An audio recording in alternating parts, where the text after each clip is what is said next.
เนาะเข้ามาสู่ช่องของ Alex Trader เนาะก็คือช่อง YouTube นี้เนาะค่อยสร้างขึ้นมาเพื่อแบ่งปันแนวทางการเทรดด้วยการนำใช้ Bollinger Band ให้ทุกคนได้เข้ามาทั่วถึงและเข้ามาเข้าใจในจุดการเทรดของ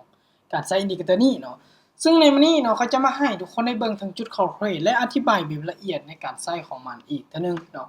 ให้ทุกคนทั้งเข้าใจจุดเทรดและการเข้าออเดอร์ซึ่งมื้อนี้ค่อยมีงบอยู่100กับ$26ในการเข้าเทรดและการสร้างกำไรด้วยการใช้อินดิเคเตอร์ Bollinger Band เนาะซึ่งออเดอร์แรกในการเทรดของเราต้องแบ่งกำไรหรือแบ่งชิ้นของตัวเองมาบริหารให้มันได้แน่นอนทุกๆการลงทุนล้วนแล้วแต่มีความเสี่ยงทุกคนเนาะสำหรับคนใดเนาะที่หากว่าอยากให้ตัวเองเนี่ยความเสี่ยง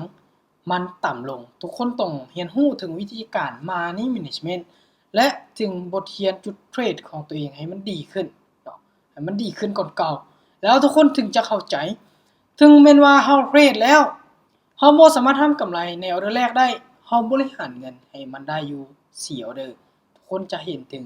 การเติบโตของพอร์ตตัวเองได้ค่อนข้างว่าสูงเลยเนาะซึ่งในการออกออเดอร์ทุกๆครั้งเนาะค่อยจะย้ำอยู่ตลอดเฮาต้องใส่บทเรียนตัวเองเป็นหลักเนาะและต้องศึกษาให้มันดีถึงจุดเข้าเทรดเนาะ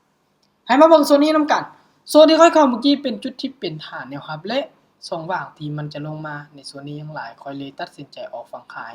ถือว่ามีกำไรไปเนาะออเดอร์นี้เฮาจะมาเทรดกันต่อก็คือ$25ในการออกล็อตนี้จะขอซื้อ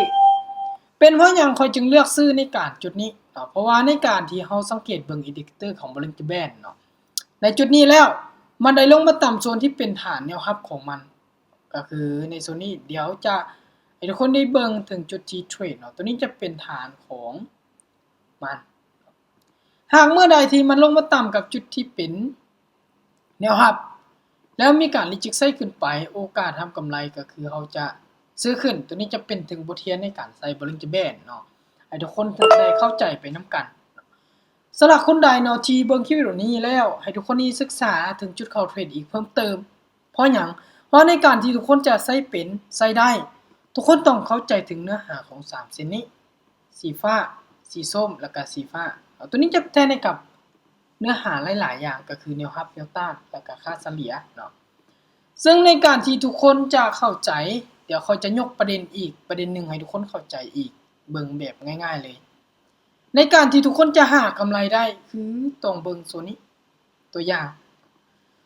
งในโซนนี้เนาะที่ค่อยพาทุกคนทำกำไรเมื่อกี้เนาะก็คือเมื่อใดที่ตลาดเนี่ยมันมีการขึ้นไปต่ำบริเวณที่เป็นฐานแนวต้านก็คือโซนนี้และมีการรีเจ็คไซด์คือแท่งเทียนนี้เขาสามารถที่จะขายลงมาต่อได้แต่ในเมื่อกรณีตลาดเนี่ย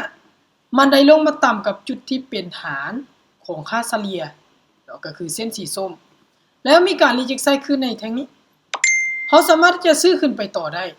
แต่เขาต้องเบิ่งถึงจุดเข้ามันก่อนว่าโซนนี้มันเคยเกิดในอดีตบ่คือแบบนี้เห็นบ่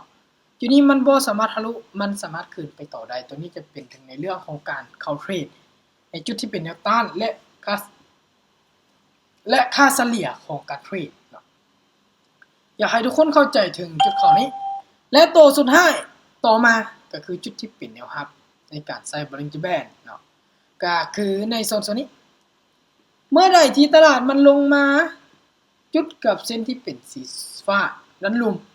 แล้วมีการรีเจ็คไซด์บ่สามารถทะลุลงมาลิ้นต่อในกรอบนี้ลงมาแบบนี้เราสามารถซื้อขึ้นได้เพราะว่าจุดนี้เป็นราคาต่ำสุดของมาแล้วฉะนั้นจุดที่เราทำกำไรก็คือจะซื้อขึ้นง่ายๆเนาะคนใดที่ได้เข้าเบิ่งคลิปวิดีโอนี้อาจจะ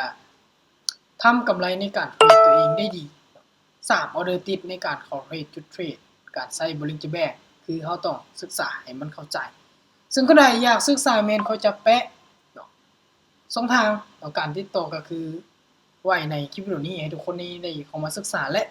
สอบถามได้เพราะว่าจะมีฝ่ายบทเรียนให้ทุกคนได้ไปศึกษาจากงบอยู่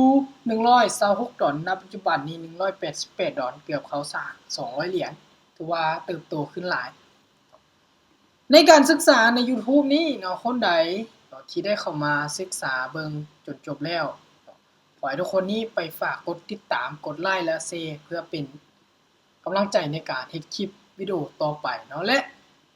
แชร์ให้กับหมู่เพื่อนที่อยากศึกษาเกี่ยวกับบทเรียนนี้เดี๋ยวเราพบกันในคลิปวิดีโอหน้าเนาะทุกคนเนาะสำหรับคลิปวิดีโอนี้ขอตัวลาไปก่อนเดี๋ยวเราพบกัน